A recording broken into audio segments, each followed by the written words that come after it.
Беше люта зима. Валеше сняг. Настъпваше тъмна вечер. Последната вечер на годината. В тоя студ и в тая тъмнина вървеше по улиците бедно малко момиченце, гологлаво и босо. Наистина, когато излезе от къщи, то имаше на нозете си чехли, но каква полза от тях? По-рано ги беше носила майка му, затова те бяха много големи за него. Момиченцето ги загуби, когато изтича да прекоси улицата, за да не го прегазят минаващите коли. Единият чехъл то не можа да намери, а другият бе грабнат от едно улично момче, което избяга с него. И момиченцето отмина нататък съвсем босо, с посинели от студ крачка. В червената си престилчица то носеше кутии с кибрид, а една държеше в ръката си. През целия ден никой не купи от него кибрид, никой не му даде нито пара. Треперещо от студ и глад, бедното дете вървеше бавно нататък. Жално му ставаше на човек, когато го гледаше. Снежни парцали покриваха дългите светло-руси коси на детето, които падаха по шията му на хубави кадрици. Но момиченцето не мислеше за своите хубави кадрици. Във всички прозорци горяха светлини. От всякъде се носеше мирис на печена гъска. Нали беше нощта срещу нова година? Да, момиченцето мислеше само за това. В един ъгъл, между две къщи, от които едната се издаваше напред, момиченцето седна да си почине, като сви под себе си измръзналите си крачета. От това му стана още по-студено, но то не смееше да се прибере в къщи. Не беше продало нито една кибритена клечка, не беше спечелило нито парица. Баща му щеше да го бие, пък и от тях не беше никак топло. Само един покрив стърчеше над главата им, а вятърът духаше на воля, макар че бяха запушили с слама и парцали най-големите дупки. Малките му ръчички се бяха почти вкоченили от студ. Ах, една само клечка кибрид можеше да му помогне, ако посмееше да я извади от кутията, да я драсне у стената и да си сгрее пръстите. Най-сетне момиченцето се реши и извади една клечка. Драс! Клечката изсъска и пламна. Детето простря ръка над нея и клечката разгоря с такъв светъл пламък, с такава топла светлина, като че беше свещ. Чудна беше тая свещ. На момиченцето се струваше, че седи пред голяма желязна печка с излъскани медни крака и с медна вратичка. Колко весело играеше огънят в нея, колко приятно топлеше.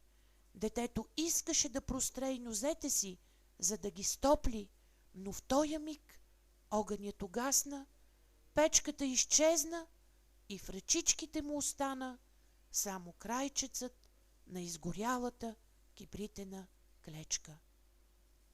То драсна у стената друга. Клечката пламна, нейната светлина озари стената и тя стана прозрачна като було. Момиченцето можеше да гледа в стаята. На трапезата беше постлана бяла покривка и върху нея бяха сложени порцеланови съдове, а в една чиния се мъдреше печена гъска с ябълки и сливи. Носеше се сладка миризма, но най-чудното беше това, че гъската скочи изведнъж от чинията и като се заклати с нож и вилица в гърдите, тръгна право към бедното момиченце. Но ето, че угасна и тая клечка. Момиченцето се намери отново пред дебелата, мокра и студена стена. То запали още една клечка и тогава се намери под една великолепна новогодишна елха. Тя беше много по-голяма и много по-хубава от оная, която момиченцето беше видяло през прозорците на един магазин. Хиляди свещи горяха по зелените й клончета и шарени картинки от ония, които красят прозорците на магазините, гледаха момиченцето. То протегна ръчички към тях, но в тая минута клечката изгасна. Свещите по елхата започнаха да се издигат нагоре, все по-високо и по-високо. Най-после му се сториха като небесни звезди. Една от звездите падна и остави след себе си дълга огнена бразда.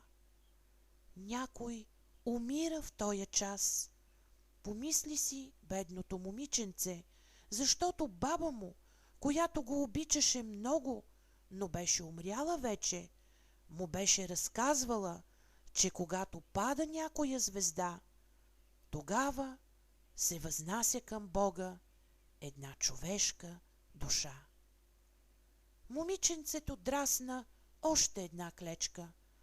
Стана пак светло и старата му баба се изправи пред него светла и лъчезарна, кротка и любеща. Бабо, бабо, извика детето, вземи ме със себе си. Аз зная, че ти ще си отидеш, когато клечката угасне. Ти ще се загубиш, като топлата печка, като чудно опечената гъска, като хубавата голяма елха. И то бързо издраска цялата кутия клечки, защото искаше да задържи баба си за по-дълго време. И клечките светнаха толкова силно, че наоколо стана светло като ден. Никога баба му не е била толкова голяма и хубава.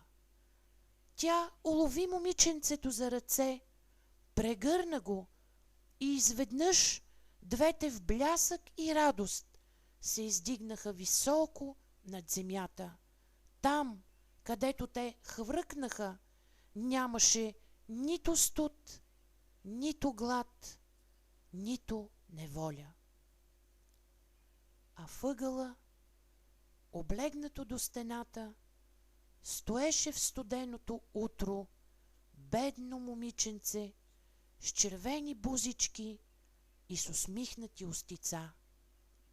То беше замръзнало през последната вечер на старата година. Новогодишното слънце изгря над мъничкия труп.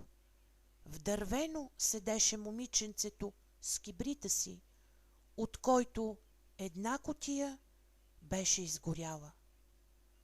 То е искало да се стопли, казваха хората.